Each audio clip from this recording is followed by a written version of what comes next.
Nanda age, which means he had just finished 5 years of age and was moving into his 6th year of age. So let's go back.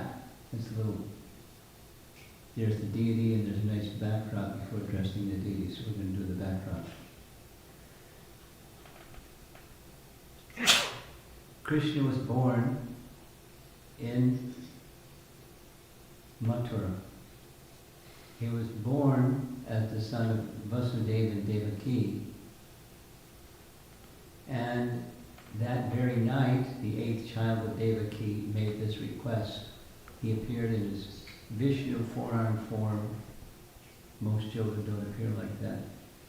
And they offered their prayers, first Vasudeva, then Devaki.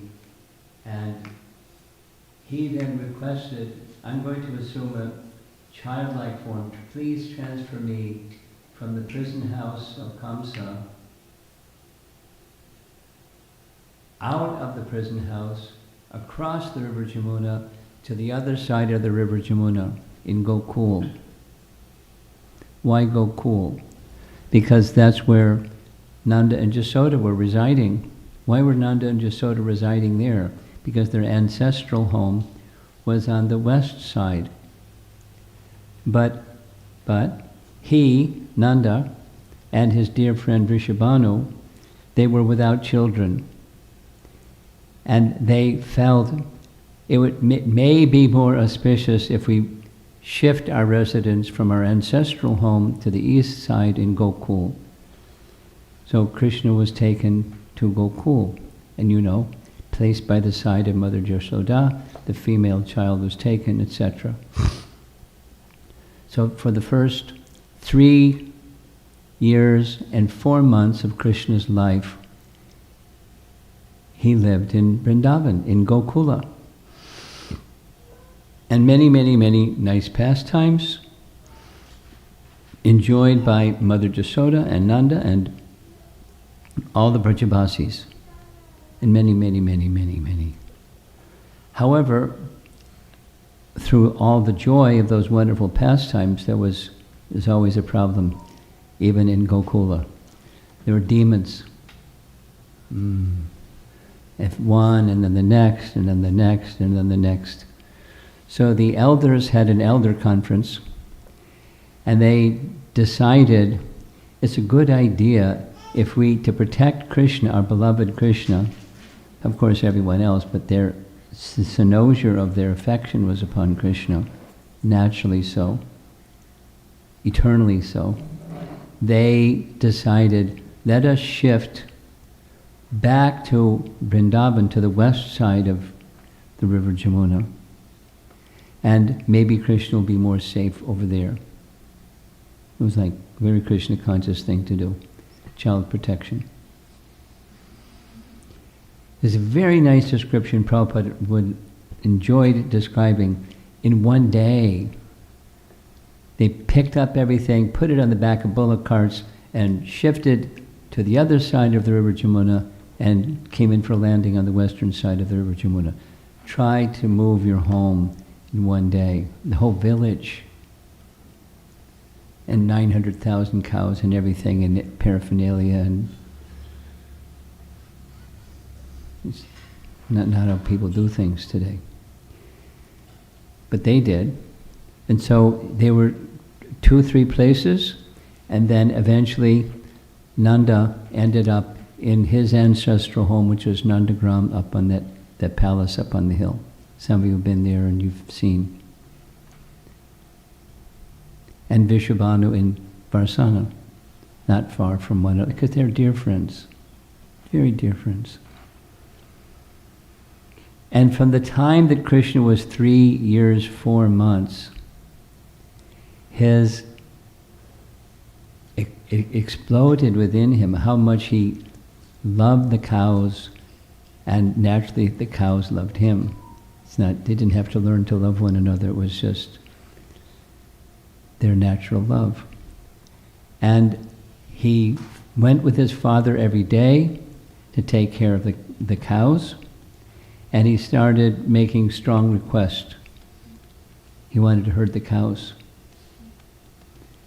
And his father said, the cows are too big. You're 3 years, 4 months. Too big. But he was insistent, and little boys can be pretty determined. And so an arrangement was made that he could take care of the calves instead of the cows. So towards the end of his 3rd year, that was his daily activity. Of course, it wasn't just herding the calves. The actual situation was he was with his cowherd boyfriends, and they were playing and playing and playing and doing cowherd boyfriend things. And the cows would just tag along because they were so attached to Krishna. So Gopashtami took place when further, this is some text we'll hear from, mainly from Srimad Bhagavatam, Canto 10, Chapter 9. So let's go forward. Soon after Krishna began walking, before he was not a toddler, he was a crawler, it was decided by the elders that the community of cowherds should move to Vrindavan, from the eastern side of Jamuna to the western side, from Gokul to Vrindavan. Once in Vrindavan, Krishna soon developed the desire to herd the calves. Before he was initiated into cow herding, that's Gopashtami, he was initiated into calf herding. It is stated in the Kartik Mahatmya section of Padma Purana. So not only Srimad Bhagavatam describes, we'll hear the Srimad Bhagavatam verses, but other Puranas describe the same thing. Specifically, the 8th lunar day of the bright fortnight of the month of Kartik, that's today, is known by authorities as Gopashtami. From that day, Lord Vasudeva served as a cowherd, whereas previously he attended the calves.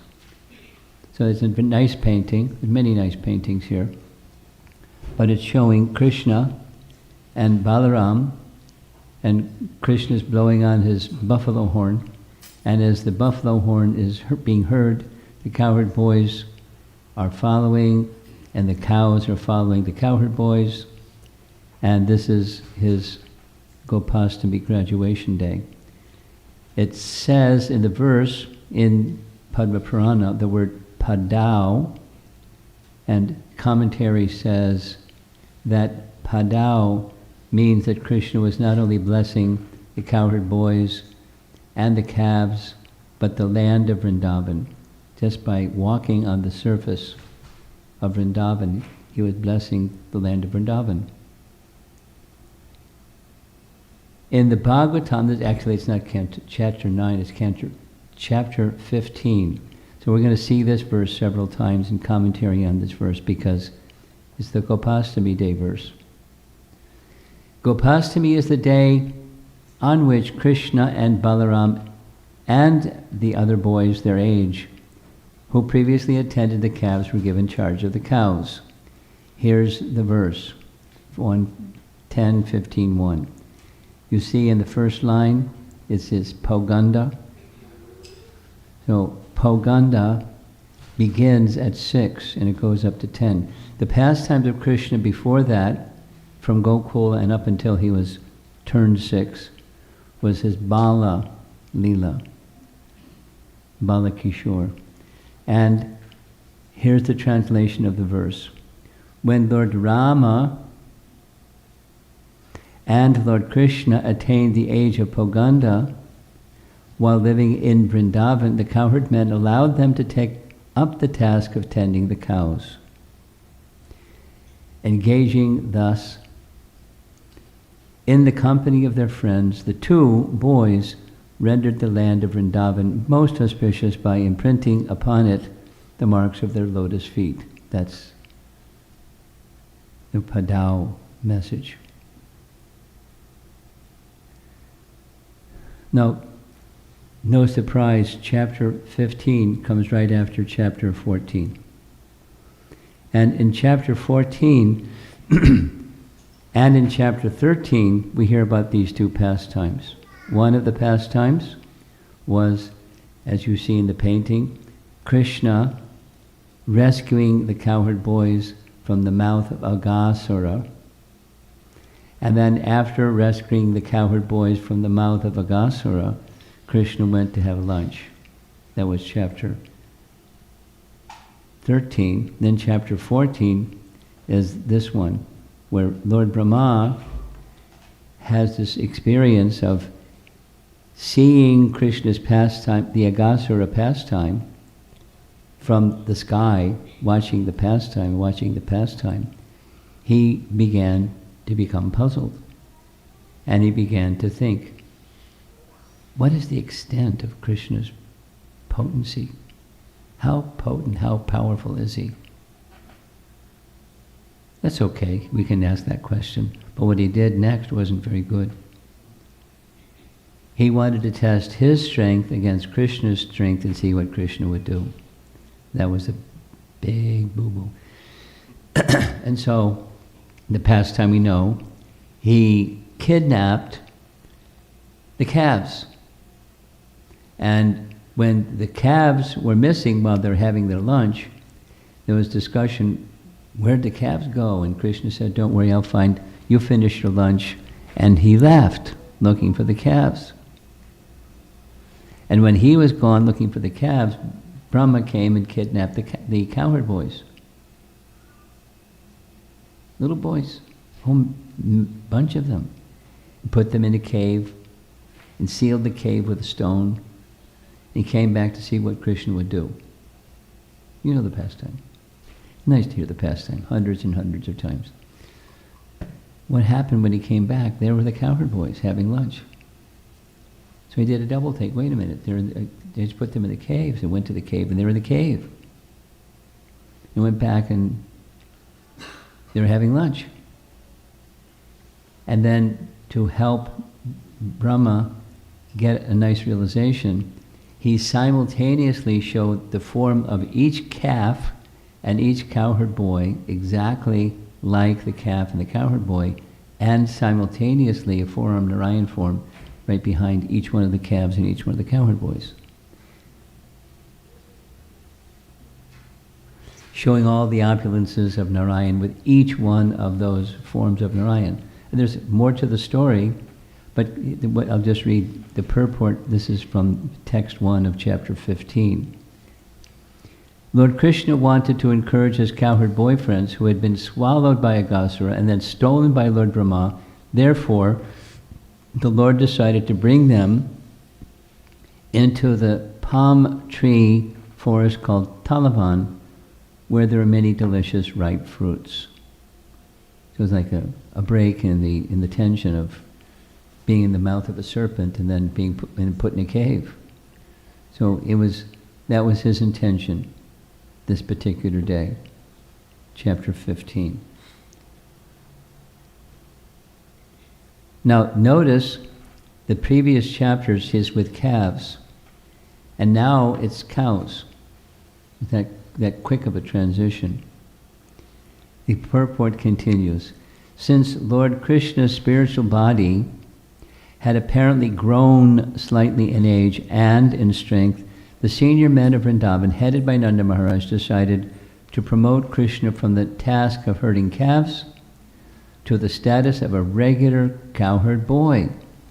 He would now take care of the full-grown cows, bulls, and oxen. Big guys. For a little boy.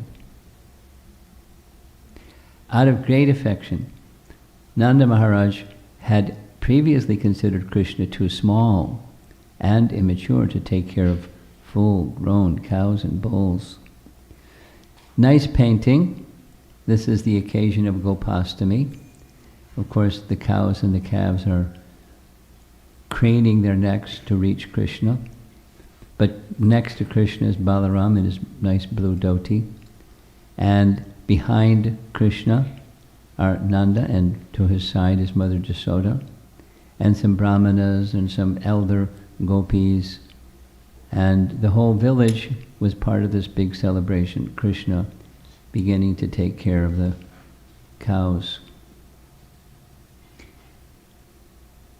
This is Prabhupada's language, Surabhi Palayantam. Where does that come from? Lakshmi Sahasra Satyasam Brahma Sevyamanam. From Brahma Samhita. Krishna's dharma is cow herding. Surabhi Abhipalayantam. When Mother Yashoda tried to restrain him, he stole away and mixed with the older boys who were already in charge of the calves. After all, it's difficult to change one's nature. So now there comes a whole section of, can we change our nature? Or do we just dovetail our nature? And does purification involve changing of nature? So this discussion is just commentary that Prabhupada's speaking on this. Our nature is faulty. We are prone to illusion. Even though we are by nature souls, and we are defective and thus prone to our present condition. So the illustration tells it all. But we're conditioned souls. And with that conditioning, there's tendencies. There's a very nice discussion in Bhakti Rasamrita Sindhu about the difference between material tendency and spiritual tendency. The Sanskrit word is vasana. So we have our impressions and impressions and lifetimes worth of impressions, and they're stored in this nice little compartment called the mind. And those are tendencies that repeat and repeat and repeat commonly in conditioned souls. However, what happens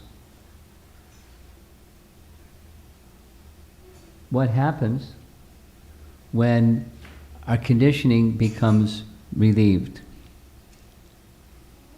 Is there such a thing as spiritual vasanas? According to Bhakti Rasamrita Sindhu, yes.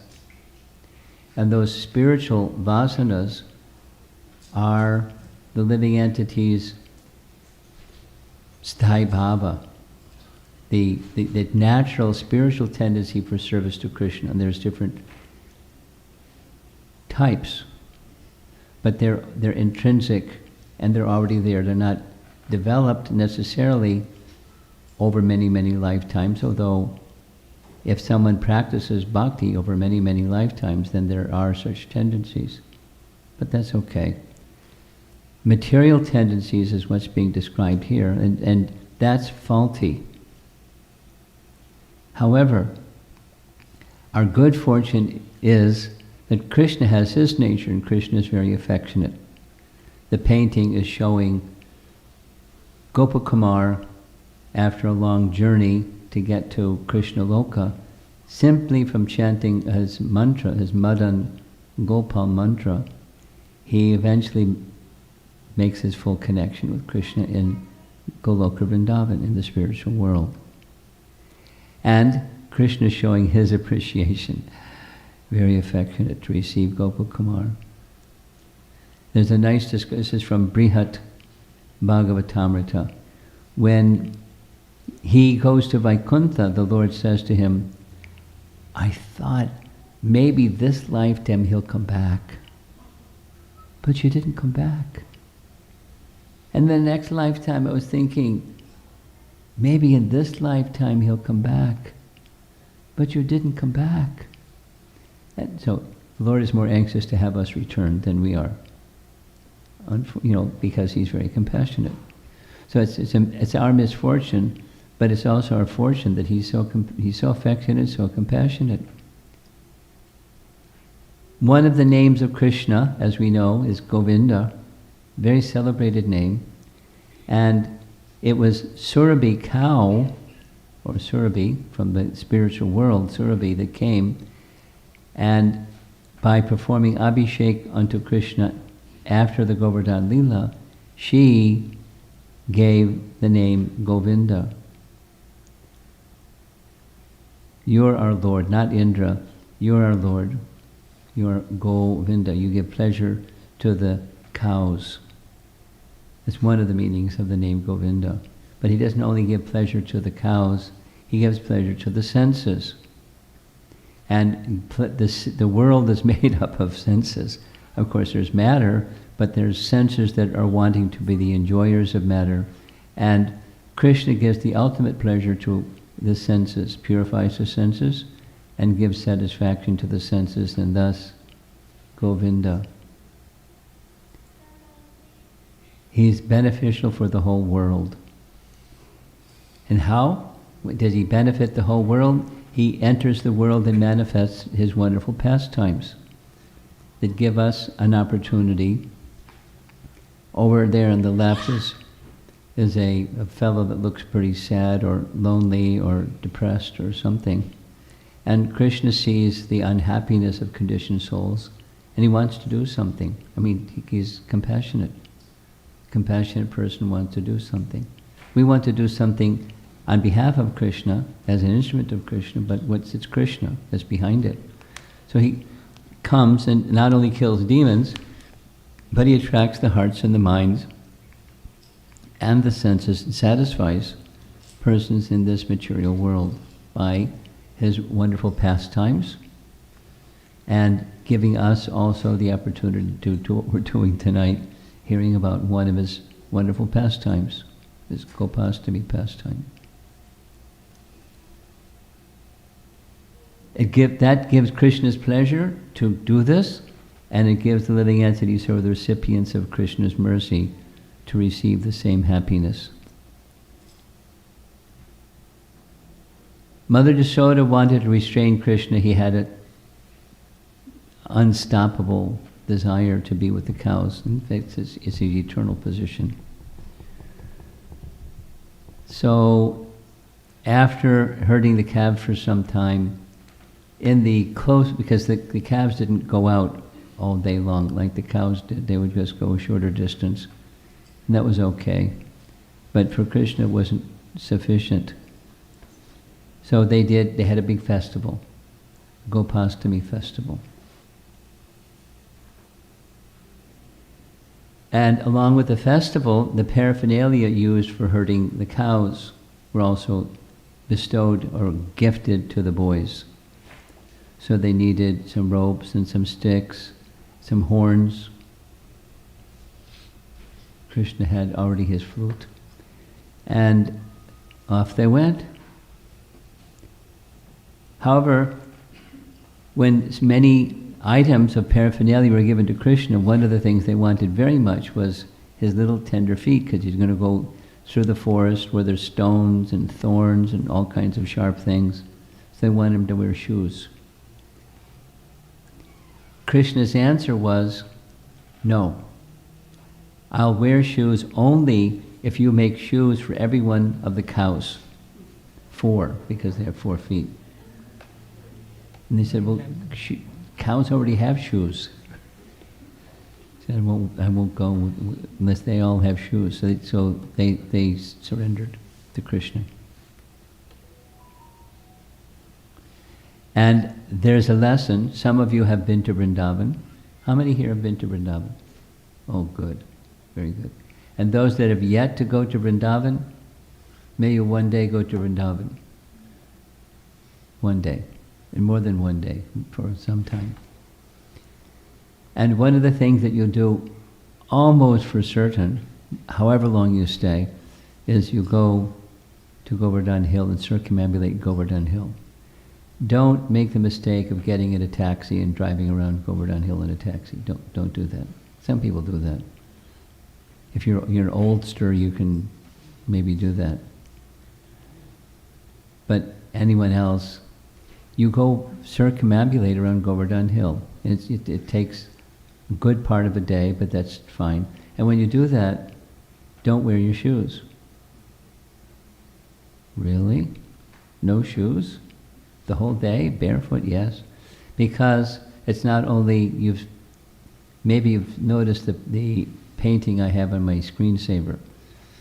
It's the Parikrama path around Govardhan Hill.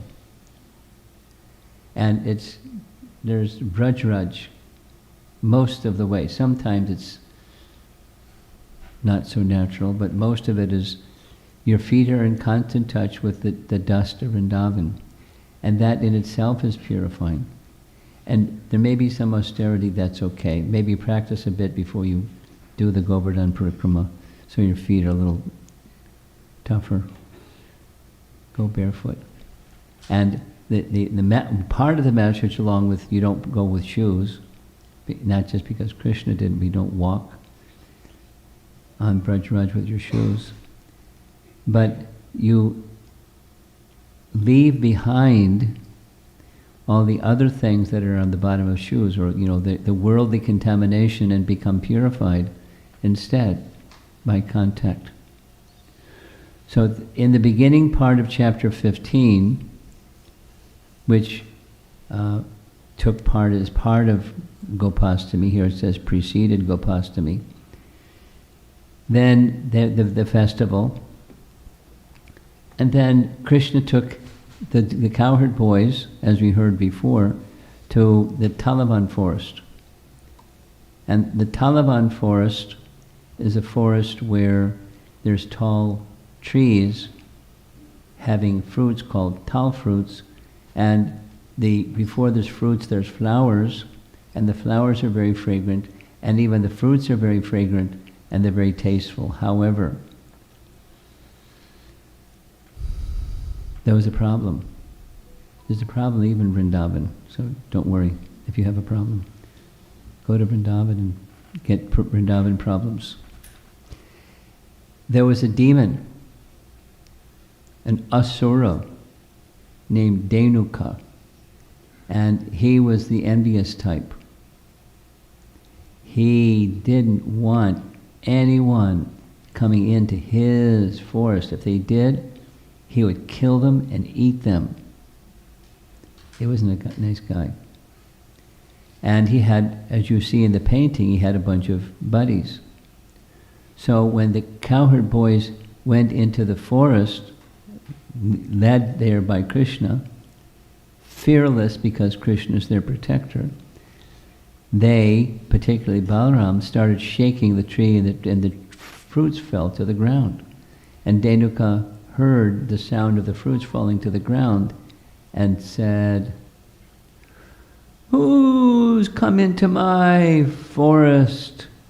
And he went charging, full steam ahead, to combat and kill those people that came into his forest.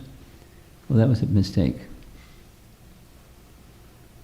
Because the residents of Vrindavan had stayed away from that place, although there's nice fruits, because of Dhenuka.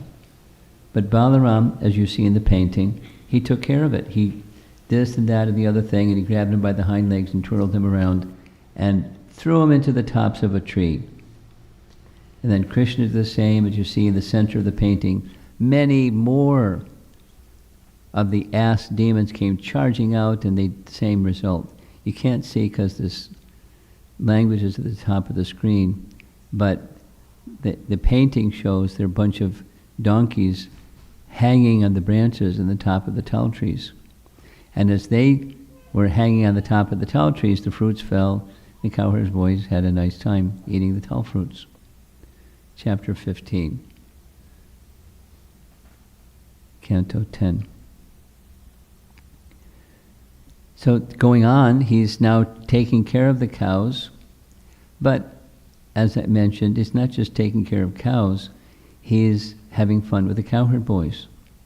They would play their musical instruments, sing, sometimes wrestle, sometimes this, sometimes just play games, and the cows would just hang around. That was cow protection for the cowherd boys. And from time to time, they would go to new places because they would have fresh grass, and they had a wonderful time in the forest. Sometimes there were priests that as they approached, priests were also there, and Krishna was very respectful to the priest. He bowed down before the priests, washed their feet, offered prayers and praise. The cows, he fed them personally with his own hand. and Krishna bowed down before the cows. Krishna loved the cows, and the cows loved Krishna.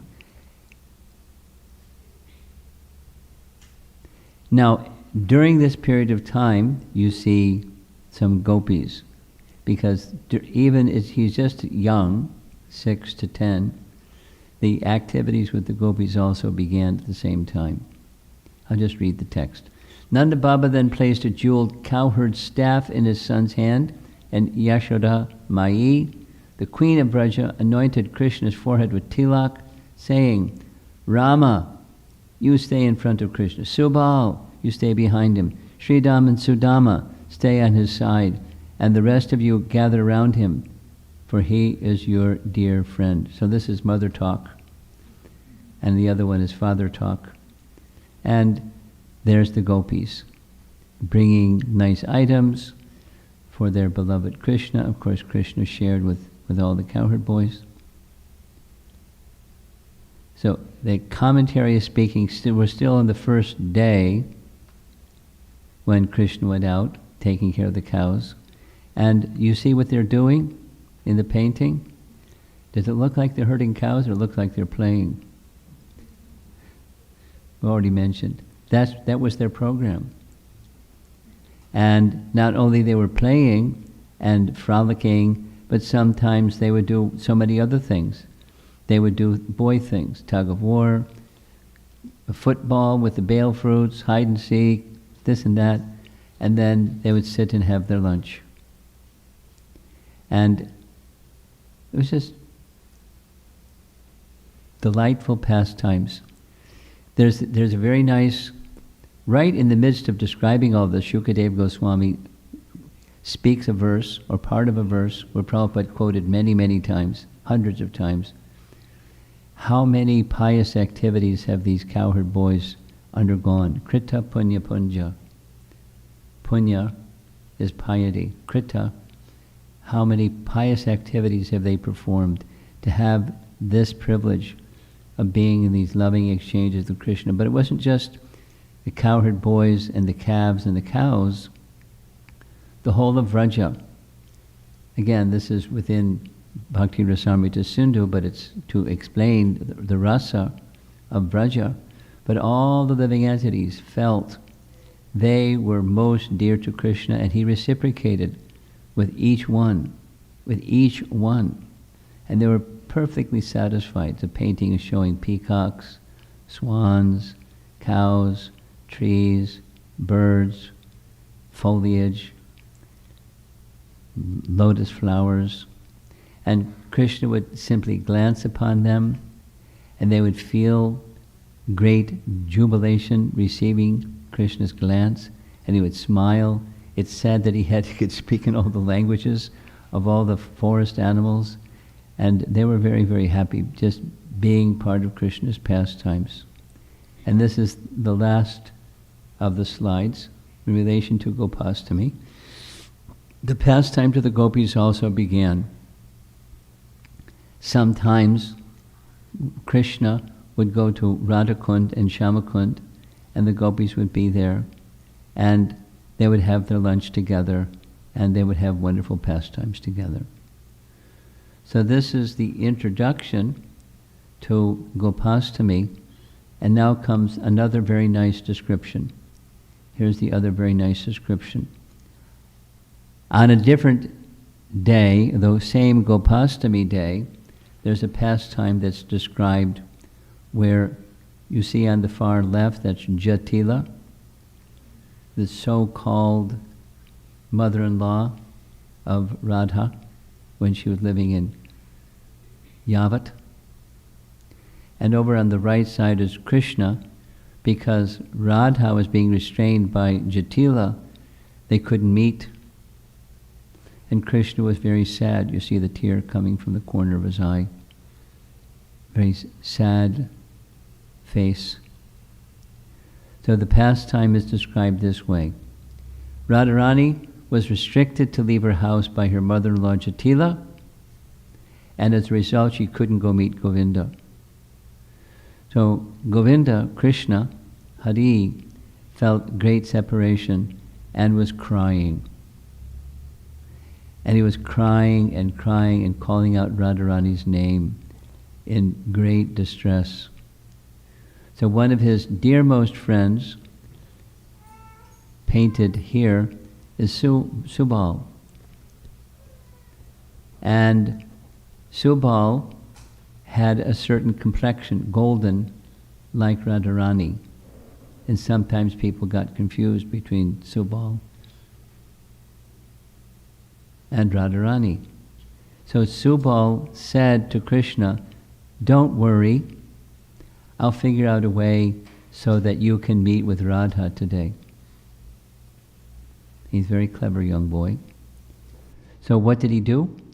He went to Radharani's house in Yavat, and he spoke to the mother, Jatila, and he said that one of my calves wandered from the herd and went into your house. So I'd like your permission to go into the house and look for my missing calf. Jatila was mistrustful. She didn't trust Krishna at all. And Subal is a dear friend of Krishna. So she said, "Okay, but you find the calf and get out of the house as soon as possible." So Subal went into the house along with Radharani. She had many of her friends, because Radharani's not alone. She has many gopi friends, and they're constant companions. You know, at night they go home, but soon first thing in the morning they're with Radha again. So they liked the idea. Subal had an idea that he would change clothes with Radharani because their complexion was similar. And so the cowherd ladies, the gopis, they liked the idea. So they did a clothes change. That is, Subal dressed like a gopi and Radharani dressed like a gopa. And the idea was, now Radharani can go meet Krishna, but there was a little bit of a problem. The proportions of her body are a little different than Subal's. And so she picked up a calf and put it across her chest, so when she walked out of the house, Jatila wouldn't notice. She spoke in a voice sounding like Subal's voice and said, "I found my calf, I'm going now." And there's Jatila making cow patties just outside the house. Inside the house is the sister-in-law, or the daughter of Jatila. Her name is Kutila, you all know. Jatila and Kutila. Obstacles in Krishna's pastimes of enjoying with Srimati Radharani. And so when Radharani, looking like Subal, went all the way to where Krishna was, and she saw Krishna looking so sad, she wanted to enjoy the pastime further. So she said to Krishna, "I was unsuccessful. I couldn't bring Radharani. Very, very sorry." And when she spoke like that, sounding like Subal, Krishna began to cry profusely, so uncontrollably, hoping that Subal would be successful, but now he's even more distressed because Subal wasn't successful. The language in this description is Priyatama. So Priya means one who is dear, and Uttama means the topmost. So Radharani is sometimes referred to in relation to Krishna as his Priyatama, the topmost dear one. And when Radharani saw this mood of Krishna, it was so sad and sorrowful, just get worse when he heard in the voice sounding like Subal that he wasn't able to bring her. She had a big smile. It's a nice painting, isn't it? Big smile. Beautiful lips, red as bimba fruits, and displaying a row of shining white teeth, which appeared like a row of precious pearls, and she embraced Krishna with her graceful lotus stem-like arms. And as soon as her arms embraced Krishna, he was very happy. Immense pleasure and full satisfaction he realized it wasn't Subal after all, it was Radharani. And he became most joyful. Here the name is given Govinda Mohini. So Mohini is Radha, and she's bewildering the mind of Govinda by this nice pastime. Now, some of you know, did you do that here? Is Radharani dressed as a cowherd boy? Okay, great. I didn't notice when I came in. Here's in Houston. No, excuse me, this is Vrindavan. There you see Radharani is wearing a dhoti, and Radharani is wearing a turban, not a crown, and Radharani has in her right hand a rope for controlling the cows, and there's Krishna by her side. And this is, even in our deity worship within our centers, it's a very sweet pastime of loving exchange between Radha and Krishna. There's several temple deity photos. This one is in Houston. And Radharani's standing there and wearing a dhoti. And notice by her right arm, there's a calf. Now in some places, they do this a little bit differently. Here, this is in Ireland. She has a big calf holding across her chest and also wearing a dhoti. And another temple in a similar appearance. Now it's 7:18, and I have another. Today is not only Gopashtami, but it's the disappearance day of Srinivasacharya. So I'd like to say a few words in honor of Srinivasacharya. Many of you know, in the beginning of Bhagavad Gita, just before the text of Bhagavad Gita, at the end of the introduction, there's the list of disciplic succession. Now previously, Srinivas Acharya was in that list of disciplic succession, and I just noticed it's now Narottam Das Thakur. They were contemporaries, but previously, I'm very clear, it was Srinivasacharya, and there's a reason why.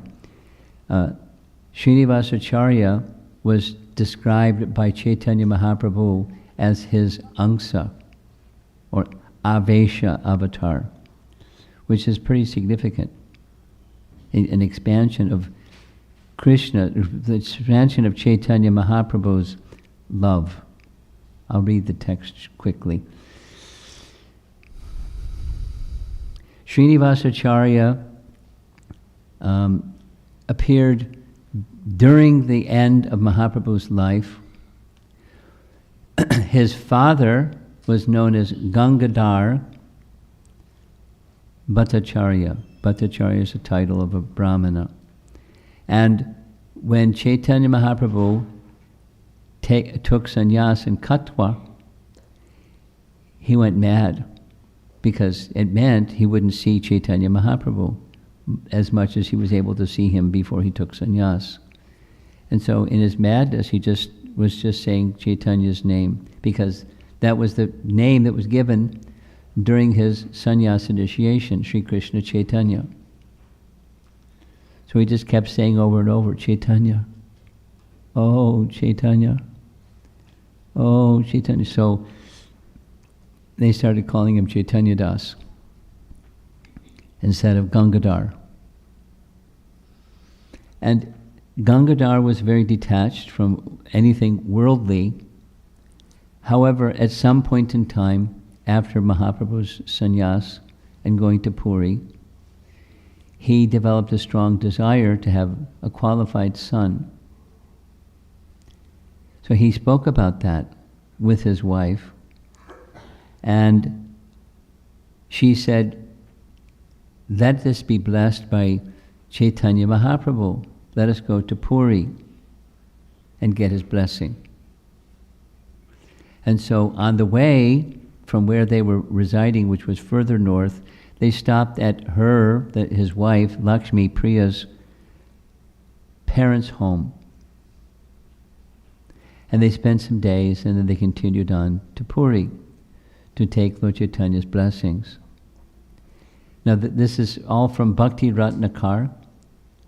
And a little background, Bhakti Ratnakar is a book that was written specifically to describe the associates of Chaitanya Mahaprabhu after his departure, meaning during his lifetime, that's Chaitanya Charitamrita and other biographies. So this is an authorized, very respected series of descriptions of histories of these personalities. In this Bhakti Ratnakar, it says, when he came, while he was in to see Chaitanya Mahaprabhu, who was still paying obeisances, and Mahaprabhu said to Govinda that this couple have come with a desire to have a son. And before they finished paying obeisances, they hadn't said anything. They have a desire to have a son. Indeed, his wife will give birth to a jewel of a son who will be named Srinivas. He will be the manifest form of my love and will be none different from me. It's like, it wasn't just the three of them in the room and Govinda. It was, everyone heard, and therefore this report is being presented in Bhakti Ratnakar. He specifically described him in that way, and he became known in that way, and his gift to the world was like that also. Then Mahaprabhu, in a trance-like state, spoke further. This is from Bhakti Ratnakar. He will very soon have a son. I will bring scriptures into the world through Sri Rupa and others, and these jewel-like books will be distributed by Srinivas, who is the embodiment of pure love for me.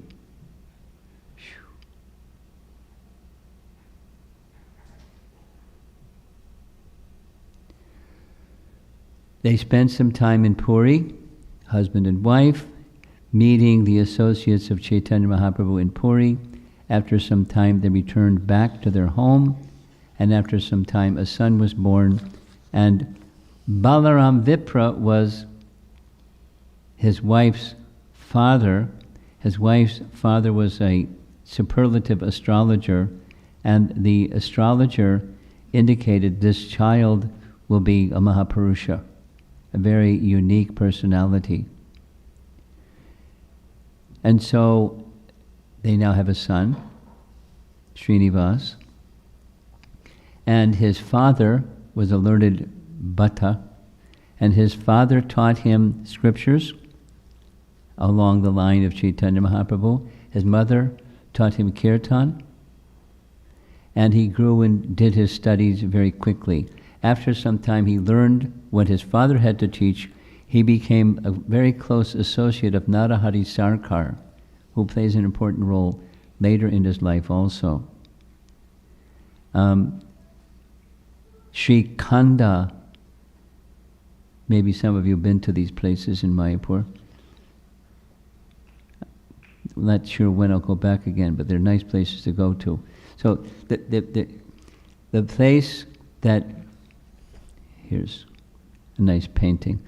These three personalities, after some time, Srinivas went to Vrindavan to study under Jiva Goswami, and he became a student, as well as Shyamananda and Narottam Das Thakur.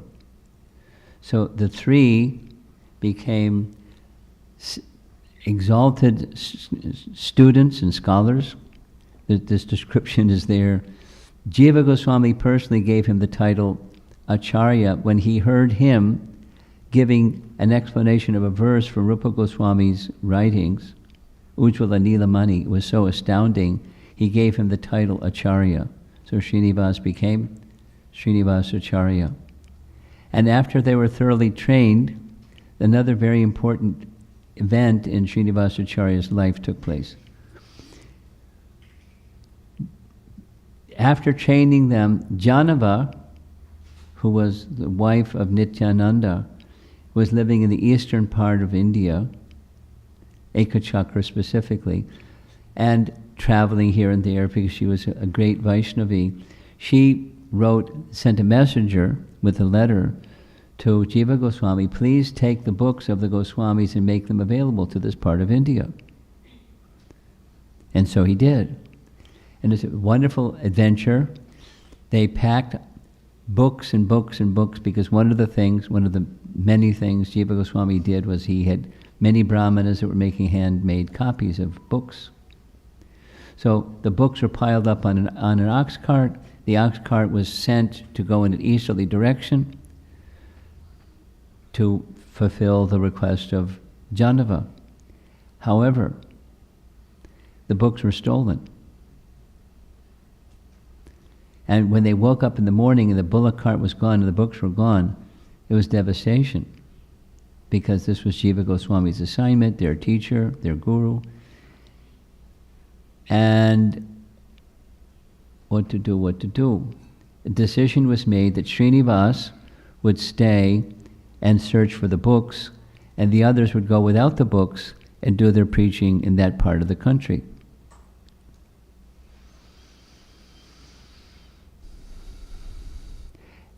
By Srinivasacharya's preaching in that district, the king came to hear about his glories. The king invited him to speak at his palace, and the king was so moved by Srinivasacharya's gift at speaking that he gave him special attention, and in the course of time, the king wanted to know, is there something I can do for you? And Srinivas said, yes. I was waiting for you to ask. The books. Help me find the books. And he described the mission that he was on behalf of Jiva Goswami. And Vir Hambir, the king, said, uh-oh. My astrologer told me that into my kingdom was coming the greatest of all treasures, and so I sent some thieves to steal the greatest of all treasures to put in my treasury. But when I got the treasure, it was books. I thought my astrologer made a boo-boo. But now I understand. These are your books. Please take them and accept my apology. We'll make extra copies, and so forth and so on. Virhambir became a king who became a disciple of Srinivasacharya and helped spread Krishna Bhakti in that kingdom.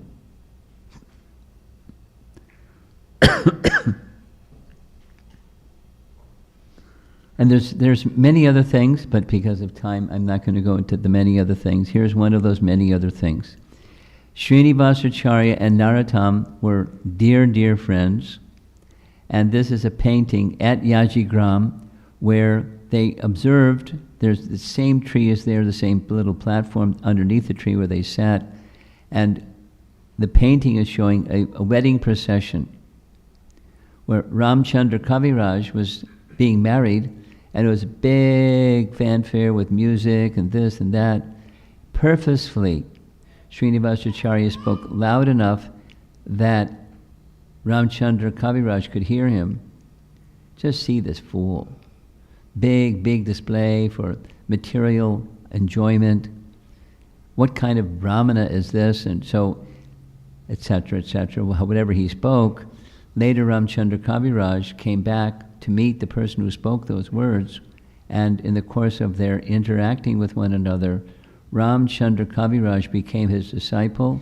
Ramchandra Kaviraj became a next in succession, disciplic succession, a great personality, a great learned personality, and a follower of Chaitanya Mahaprabhu's teachings just from this one interaction, and the rest that followed.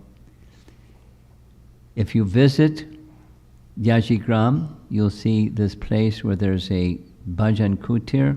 Inside the bhajan kutir is a murti of Srinivasacharya. Here's a close-up of that same murti. And along with Srinivasacharya, This is another painting you may find at this place in Yajigram.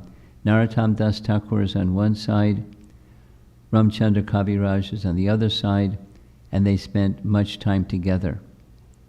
In course of time, Srinivasacharya's mother very much desired that he become married, and as you remember, another person, Narahari Sarkar, heard from his mother that desire, and Srinivasacharya, third thing, had a dream in which Advaitacharya appeared in a dream and told him to get married. So he got married. Ishani became his wife, later on a second wife, so this is a nice example in our disciplic succession of a Grahastha Acharya. This is the altar, and there's a close-up, some close-ups of the deities. The tall deities are Srinivasacharya's deities of Nitai Gauranga Mahaprabhu. The Mahaprabhu on our left side, or the deity's right side, is the deity of Narottam Das Thakur. On the far right, you can see the Sadbhuj form of Chaitanya Mahaprabhu, and in the front is the deity of Radha Krishna, and another Krishna by Krishna's side. So it's a very busy altar. Someday you'll visit these places, and now you'll have some idea of a little bit of the background. It's nice to honor our great souls in disciplic succession, where they have their appearance or disappearance day. So that's what we just did. It happens to be the same as the Gopashtami day by Vaishnav calendar.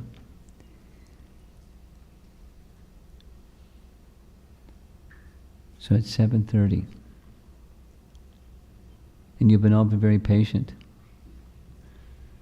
So let's see if there's some discussion or questions or comments or anything you'd like to hear about. This little boy is really a handful, huh? Hare Krishna Maharaj, thank you for a nice lecture.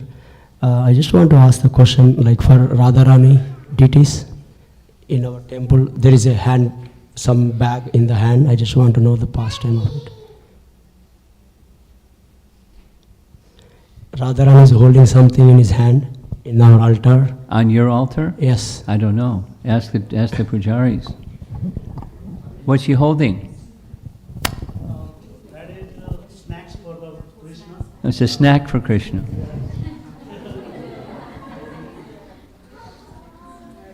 Okay.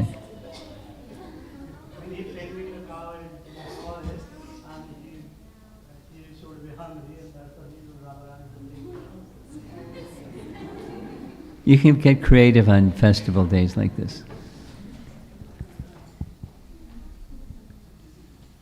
Yes, in the back, Namapriya.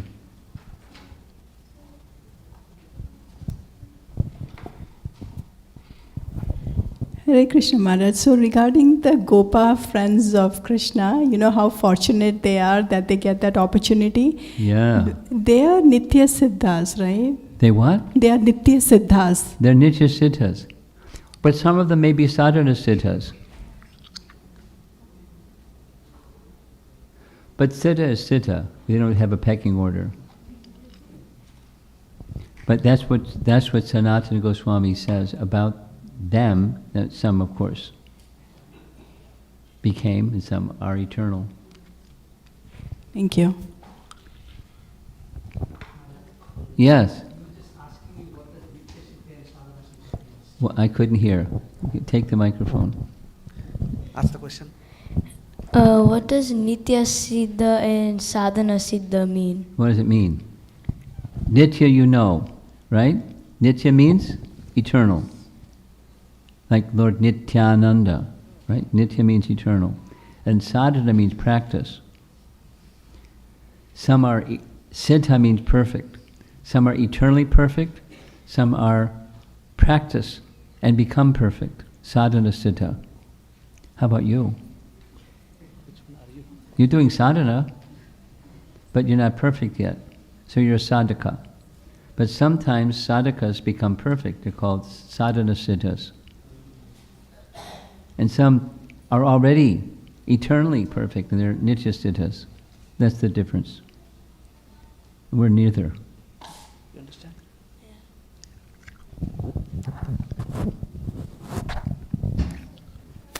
Anything else?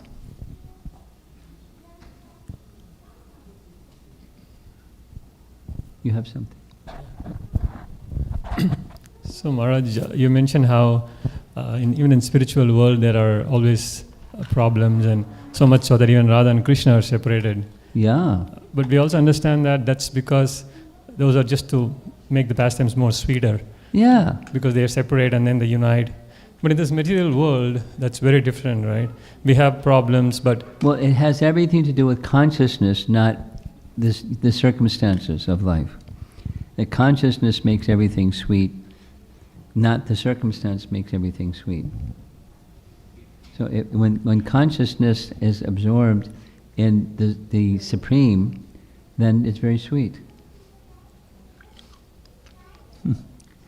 There's many, many teachings how sadhakas, now he knows what a sadhaka is, what sadhakas do when they encounter some difficulty. And they can, just see it as a difficulty, or they can see beyond the difficulty and see, here's kindness from Krishna for me to become more dependent on him and less dependent upon the circumstance to find happiness. Because happiness isn't circumstantial. Happiness is internal. So, it's this in-between position. There's the nitya siddhas and there's everybody else. So what do? We try to practice and get opportunities to take shelter of the mode of service regardless of circumstance, because service isn't created by circumstance and it's not destroyed by circumstance.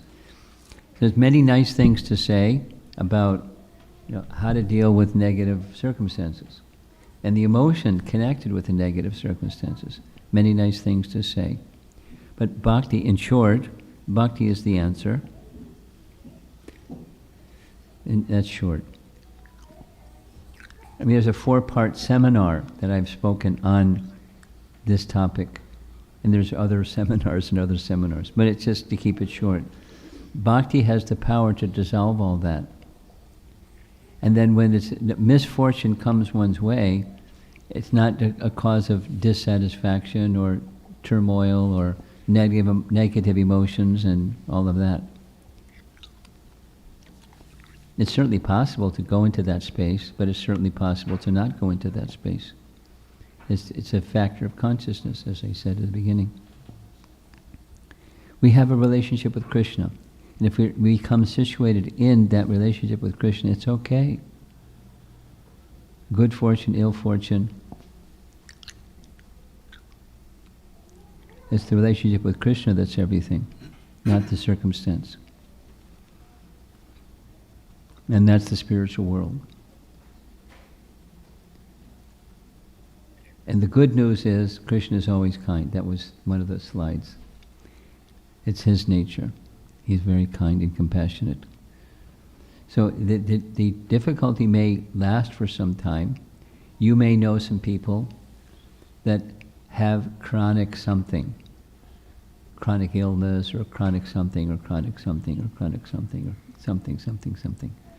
And it's not fun. It's not easy. But so then how to deal with it? That's Krishna consciousness. They're different situations.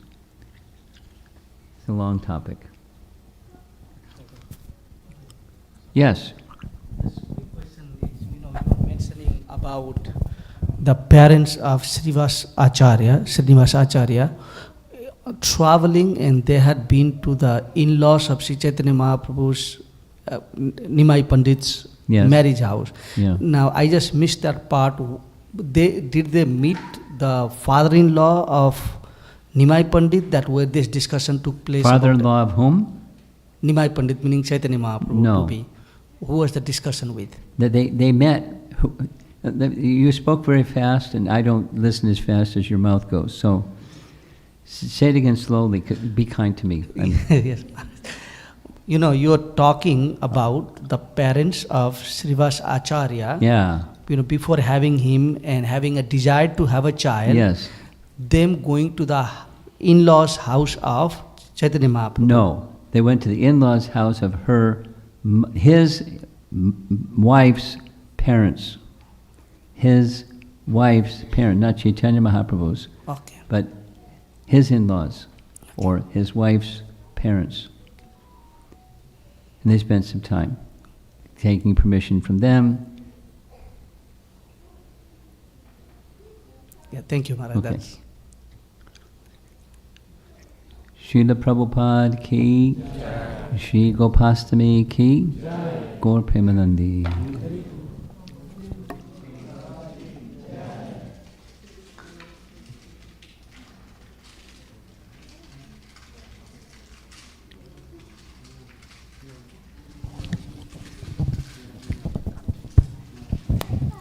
Hare Krishna, everyone.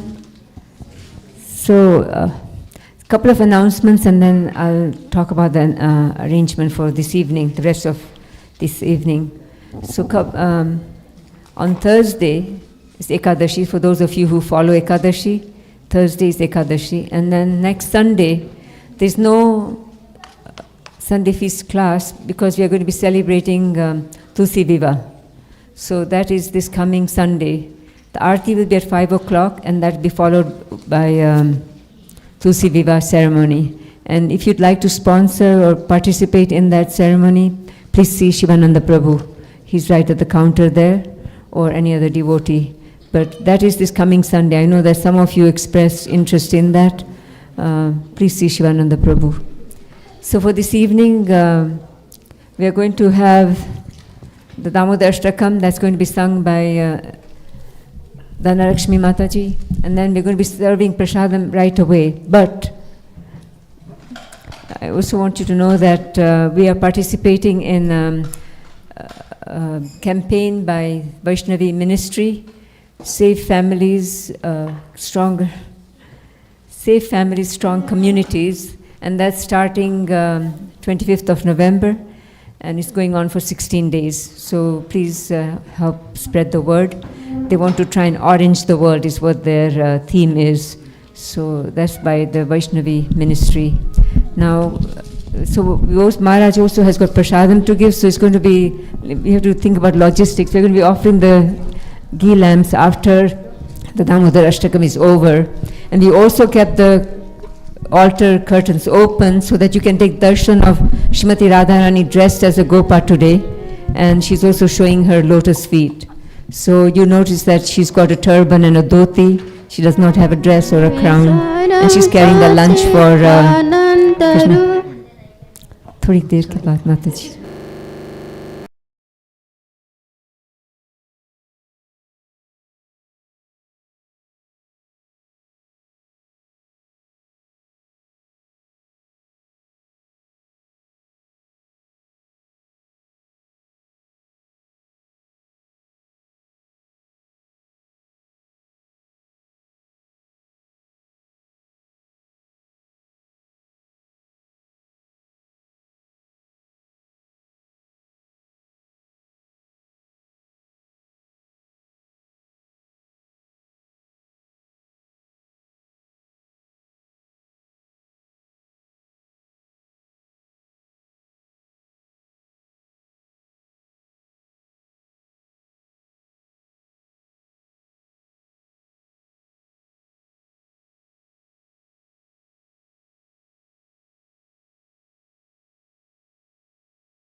Thank you all for coming and making this happen.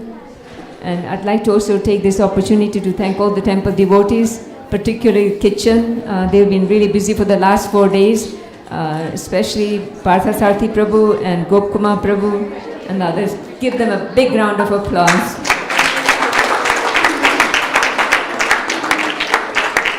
Thank you so much. Hare Krishna.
आत्मजमदमितैवयदो त्वयामोचित भक्ति भजौ कीर्तौ च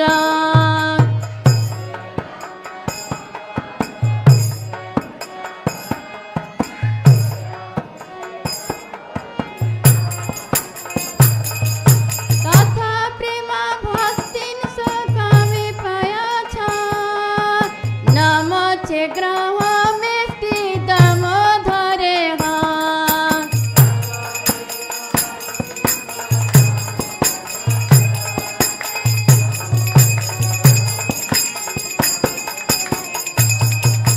तथा प्रेम भक्तिन सकामे प्रयाछ नमो चे ग्रह में स्थित धरे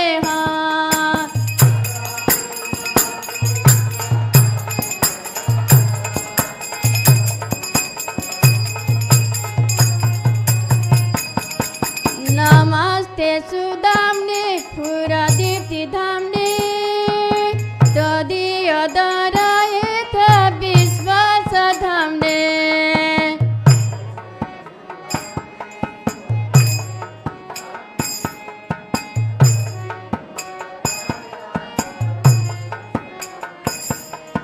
नमो राधिकायै तदीयप्रियायै नमो अनन्तलीलाय देवाय तुभ्यम्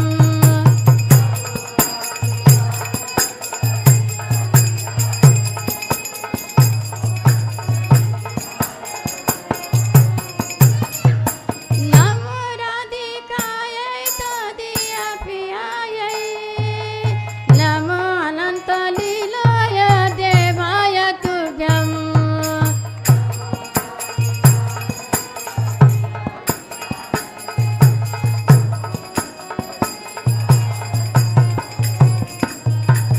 नमो विश्वरं सचित् अनन्तरूपं लसकुण्डलङ्गकुले भजमानम्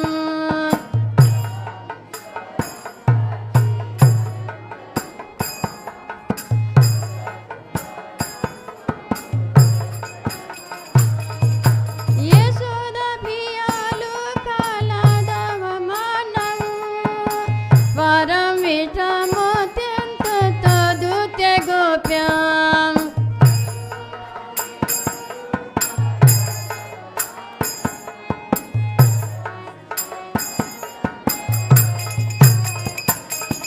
हरे कृष्ण कृष्ण कृष्ण हरे हरे हरे राम राम राम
जय राधा दामोदर राधा दामोदर राधे राधा दामोदर राधा दामोदर राधे जय राधा दामोदर राधा दामोदर राधे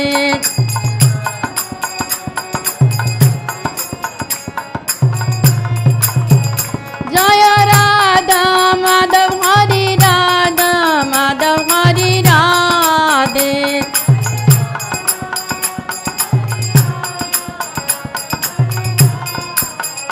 जय राधा गोविंद राधा गोविंद राधे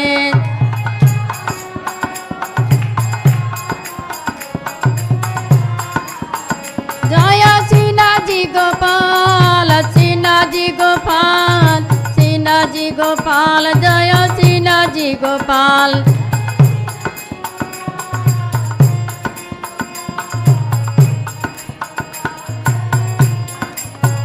जय निताय गौरा हरि जय निताय गौरा हरि निताय गौरा हरि जय गौरा हरि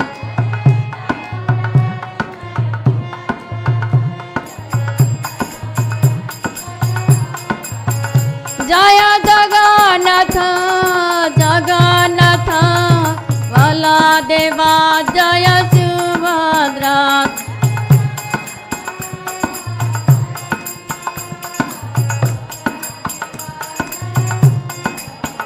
जय सीताराम लक्ष्मण भक्त हनुमान सीताराम लक्ष्मण भक्त हनुमान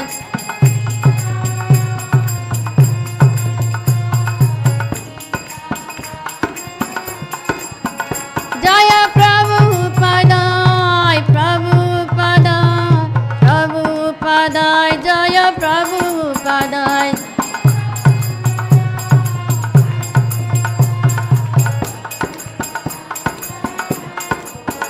जय गुरुदेवा गुरुदेवा गुरुदेवा जय गुरुदेवा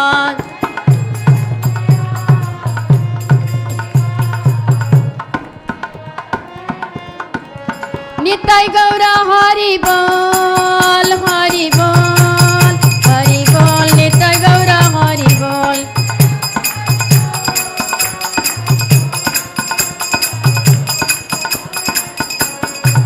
जय यशोदा दामोदर भगवान की जय जय शिला प्रभुपाद की जय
To the Supreme Lord, whose form is the embodiment of eternal existence, knowledge and bliss, whose sharp earrings, or swing to and fro, who is beautifully shining in the divine realm of Gokula, who, due to the offense of breaking the pot of yogurt that his mother was turning into butter and then sealing the butter that was kept hanging from a swing.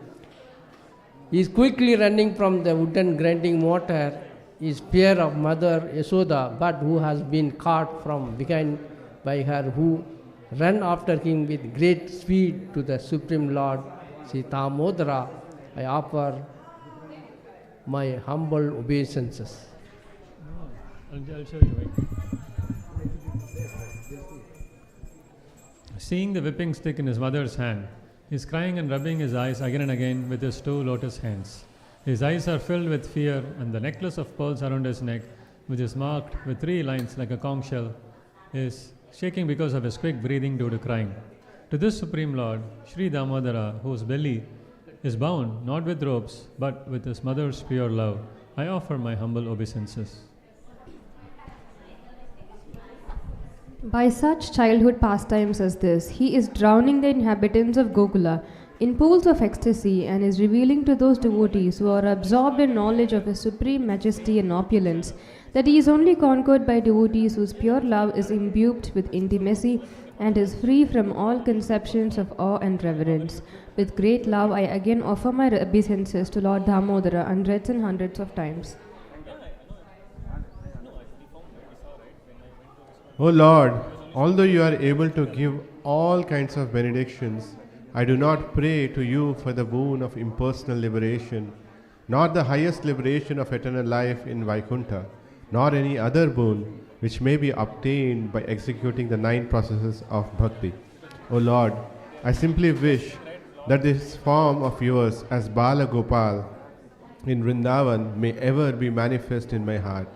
For what is the use to me of any other boon besides this?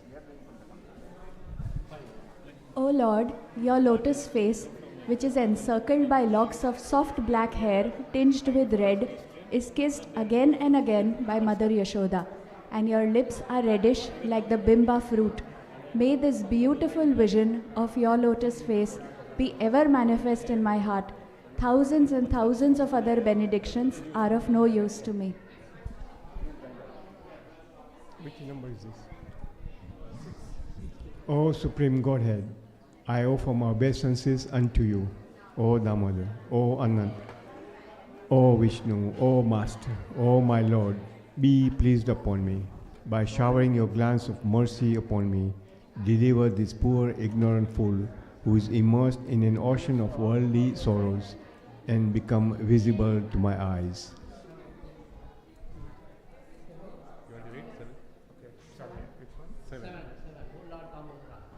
O Lord Damodara, just as the 2 sons of Kuvera, Manigriva and Nalakuruvar were delivered from the curse of Narada and made into great devotees by you and in your form as a baby tied with rope to a wooden grinding mortar, in the same way please give to me your own prima bhakti. I long for this and have no desire for any kind of liberation. O Lord Damodara, I first of all offer my obeisances to the brilliantly blazing robe which binds your belly. I then offer my obeisances to your belly, which is the abode of the entire universe. I humbly bow down to your most beloved Srimati Radharani, and I offer all obeisances to you, the Supreme Lord, whose displays unlimited pastime. Sri Damodara Stakam ki jai, Satravidra Muni ki jai, Itai Gaura Pramanandi.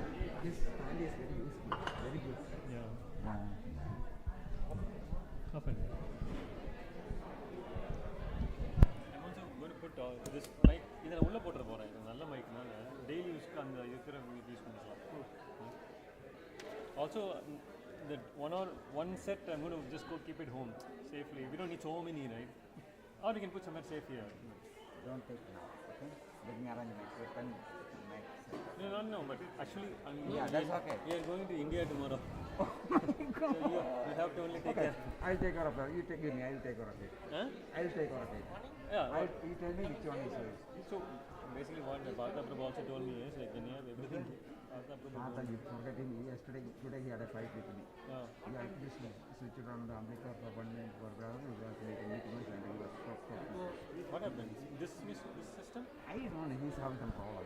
Yeah, I mean not. It's okay. I'm just not saying because of him. I'm also saying like because every time we buy new because. No, it's okay. So you give me your yeah. stance. So we have two. One. I don't know. We just keep it here. I'll take care of it. Okay. And also this mic. So this all will be saved somewhere safely. This mic is the general property that is anyway. No, yeah. It is general property. The problem is for like daily thing, right? These are also good. Because God had a special thing, meaning guaranteed to work. Even that, yeah. Okay. Before going, give me the stand. Otherwise, I can't. Okay.